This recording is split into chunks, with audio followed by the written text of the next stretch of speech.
നമസ്കാരം. ഇസ്രായേലിന് നേരെ നേരിട്ടുള്ള മിസൈൽ ആക്രമണവുമായി ഇറാൻ.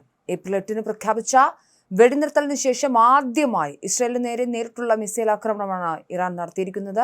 ഞായറാഴ്ചയാണ് ഇറാൻ ഇസ്രായേലിന് നേരെ 11 മിസൈലുകൾ തൊടുത്തുവിട്ടത്. ഇതോടെ പശ്ചിമേഷ്യയിൽ വീണ്ടും യുദ്ധഭീതി ശക്തമായിരിക്കുകയാണ്.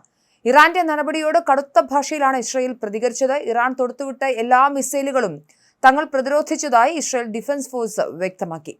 ഇറാന്റെ ഭാഗത്തുനിന്നുണ്ടായ നീക്കത്തിന് ശക്തമായ തിരിച്ചടി നേരിടേണ്ടി വരുമെന്നും ഗ്രീൻ സിഗ്നൽ ലഭിച്ചാലുടൻ ശത്രുവിന് നേരെ ശക്തമായ ആക്രമണം നടത്തുമെന്നും ഇസ്രായേൽ സൈനിക മേധാവി ലഫ്റ്റനന്റ് ജനറൽ ഇയാൽ സമീർ മുന്നറിയിപ്പ് നൽകി.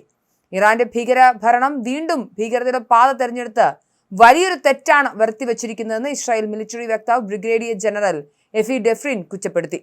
ഇരു രാജ്യങ്ങളും തമ്മിലുള്ള വ്യോമാക്രമണം പ്രാദേശികമായ സംഘർഷങ്ങൾ വൻതോതിൽ വർദ്ധിപ്പിച്ചിരിക്കുകയാണ്.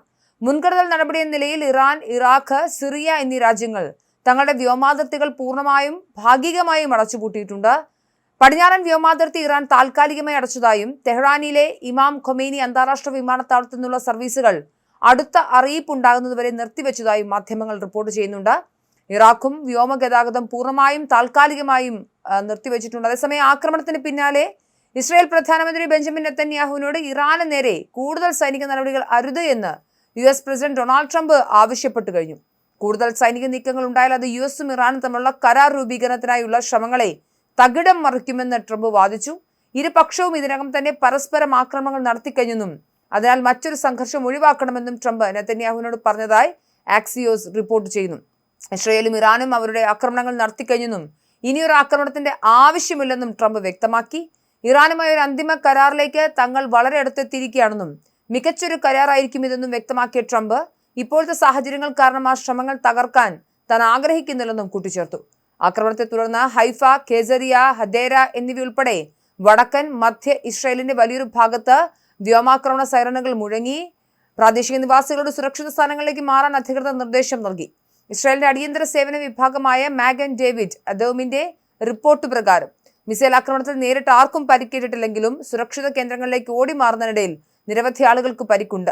ഇസ്രായേലിന് നേരെ ഇറാന്റെ ഭാഗത്തു നിന്നും രണ്ടാമതൊരു മിസൈൽ ആക്രമണം കൂടി ഉണ്ടായതായി ഇറാൻ ഔദ്യോഗിക മാധ്യമങ്ങൾ റിപ്പോർട്ട് ചെയ്തു. കൂടുതൽ മിസൈലുകൾ രാജ്യത്തിന് നേരെ തൊടുത്തുവിട്ടതായി IDF-ഉം സ്ഥിരീകരിച്ചു. ഞായറാഴ്ച അതിരാവിലെ ബെയ്റൂട്ടിന്റെ തെക്കൻ പ്രാന്തപ്രദേശങ്ങളിൽ ഇസ്രായേൽ നടത്തിയ ആക്രമണത്തിനുള്ള മുന്നറിയിപ്പാണ് ഈ മിസൈൽ ആക്രമണമെന്ന് തെഹ്റാൻ വ്യക്തമാക്കി.